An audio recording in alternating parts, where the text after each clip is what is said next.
night. We will fly above the sky. We are heroes tonight. Hello guys, स्वागत है आपका top 10 best moments of iron man movie की video में। जहां आज 2008 की मूवी से मैं 10 बेस्ट मोमेंट्स को लूँगा जिसने मूवी देखते टाइम हम फैंस को एक्साइट, थ्रिल या काफ़ी एंटरटेन किया हो। तो गाइस अब और देरी ना करके और कैप्टन हेमन चैनल को सब्सक्राइब करने की कसम खाकर चलिए अब इस वीडियो को शुरू करते हैं। Number 10, shutting down weapons division. Reporter Christine के मुताबिक टोनी को हथियार बनाने के कारण मौत का सौदागर बुलाया जाता था और यही नाम उसने केव में टेररिस्ट के हाथों भी सुना। यहाँ तक उसने अपने ही बनाए वेपन से अपने देश के सिपाहियों को या कई मासूम लोगों को मरता देखा और इसी कारण जब टोनी वापस आया तब उसने खुलकर प्रेस कॉन्फ्रेंस में कहा कि कैसे हालात देखे हैं उसने या उसके बनाए वेपन्स कैसे किसी गलत हाथों में जा रहे थे और इसीलिए उसने स्टार्क इंडस्ट्रीज के वेपन्स डिवीजन को बंद करने का फैसला किया, जिसने पूरी मीडिया के साथ शेयर मार्केट में भी तहलका मचा दिया था। Number 9, saving गुलमीरा।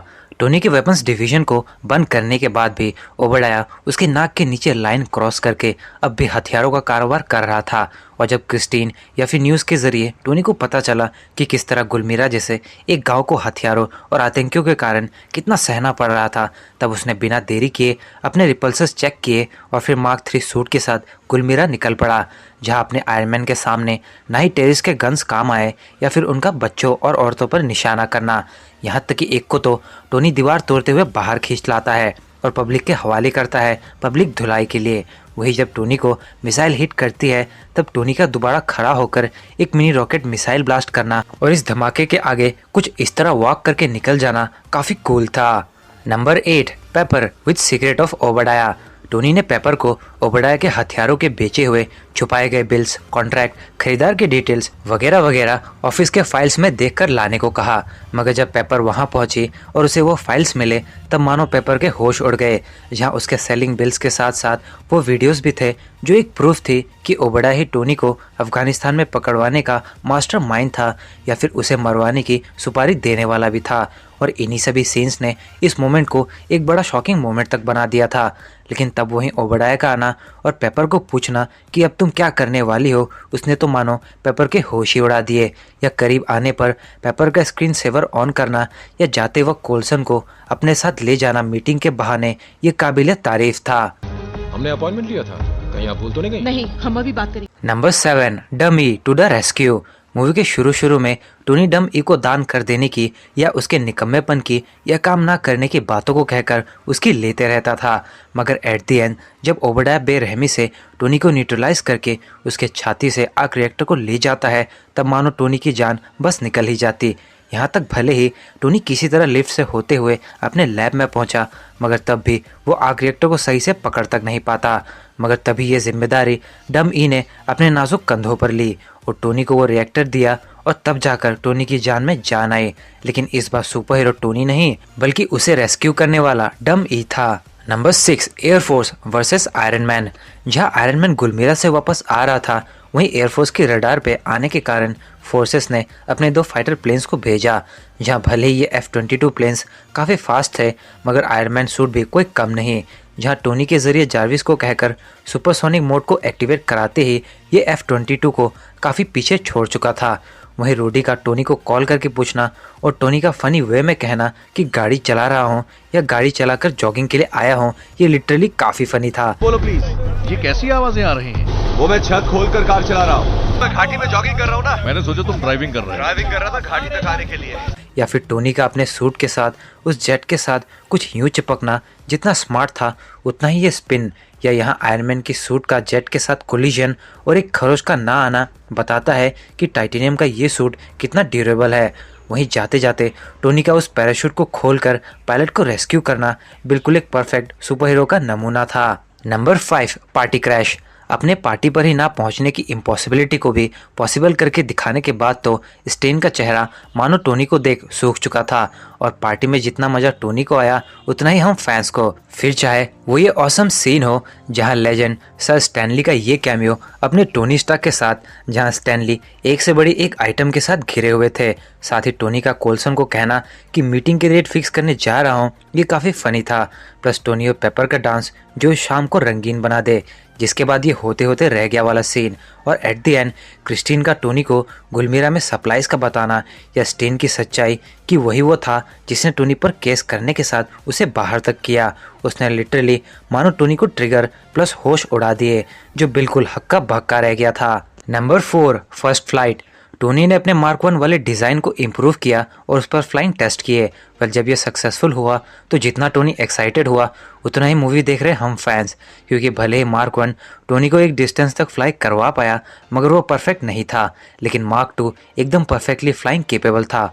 और फिर क्या था, बस अपना आयरन मैन और एक खुला आसमान, और मार्क 2 के साथ एक प्रॉपर फ्लाइंग एग्जाम्पल।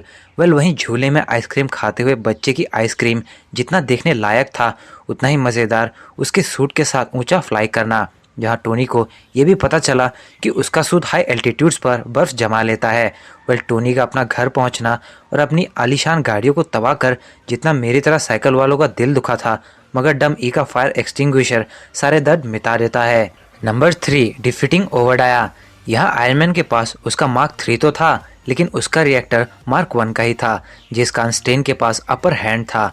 वेल यही नहीं, स्टेन का आयरन मॉन्गर लार्ज साइज के कारण आयरन मैन को क्रश करने से लेकर उस पर गाड़ियाँ भी यूं ही फेंक दिया करता था। लेकिन अपना आयरन मैन भी कोई कम नहीं दिखा, जिसने अपने यूनिवेम्स या सूट की मदद से उसके बुलेट्स तक को रोका। और जब ये काफ़ी नहीं थे तब वो स्टेन को हाई एल्टीट्यूड्स पर ले गया और उसकी वीकनेस का एडवांटेज लिया उसने। या टोनी का फैक्ट्री के आग रिएक्टर को यूज़ करना पेपर को कहकर ये और भी स्मार्ट मूव था, जिसने at the end iron monger के पावर सप्लाई को डिस्ट्रॉय करने से लेकर ओबेडिया को भी ख़त्म कर चुका था। नंबर 2, केव एस्केप। ये मोमेंट आयरन मैन ही नहीं बल्कि एमसीयू का सबसे आइकॉनिक मोमेंट में से एक है, जहां बंदी बना हुआ टोनी हर होप खो देता है तब वो जेरिको के बदले उन लोगों के नाक के नीचे ही वहाँ मिले कुछ कचड़े के ढेर से अपना एस्केप प्लान बनाता है। एक ऐसा सूट जो बुलेट्स और हाई कैलिबर फायरआर्म से बचाते हुए उसे वहाँ से सेफली निकाले, जहाँ उसकी गणित की कैलकुलेशंस सही बैठी और मार्क 1 सूट तैयार हुआ, जिसने उन आतंकियों के अंदर उसका डर तक बिठा दिया। और फिर क्या, बस अपने टोनी स्टार्क की बारी थी इस बार, जिसने लगभग सारे वेपन्स डिस्ट्रॉय करने से लेकर अपने फ्लेम थ्रोअर से आतंकियों को खूब मजा चखाया।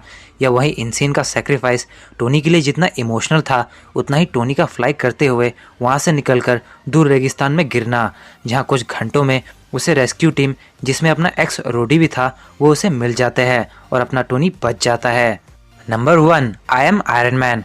वैसे तो इस सीन में ना ही कोई एक्शन सीन है या कोई ज़बरदस्त इन्वेंशंस, लेकिन तब भी इस सीन में वो आइकॉनिक मोमेंट है जो एमसीयू के फीचर को सेट करता है, जहाँ स्टेन के साथ हुई फाइट ने न्यूज़पेपर तक में ये लिख दिया था कि कौन है वो सूट में रहा आयरन मैन, लेकिन एजेंट कोल्सन या रोडी के साथ ने टोनी को वही कहने को कहा जो उसके हाथ पे रहे पेपर पर लिखा था।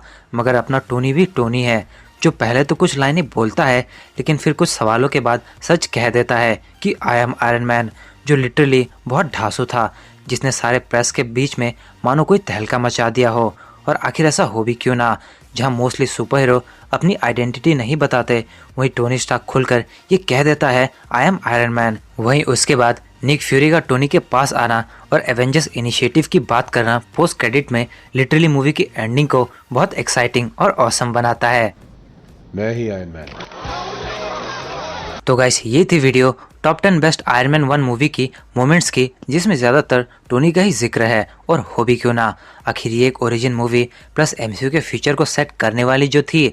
सो अगर आपको ये वीडियो अच्छी लगी हो तो वीडियो को लाइक और शेयर करें, साथ ही कमेंट करके बताएं आपको इनमें से सबसे बेस्ट मोमेंट कौन सा लगा, और अब भी कोई मोमेंट है जिसे मैंने इंक्लूड नहीं किया तो आप उसे भी कमेंट करके बता सकते हैं। और ऐसे ऑसम और इंटरेस्टिंग वीडियोस देखने के लिए हमारे चैनल को सब्सक्राइब करके बेल आइकन को ज़रूर प्रेस करें। तो गाइस मिलते हैं बहुत जल्द अगली वीडियो में। This is your captain signing off, take care, bye bye.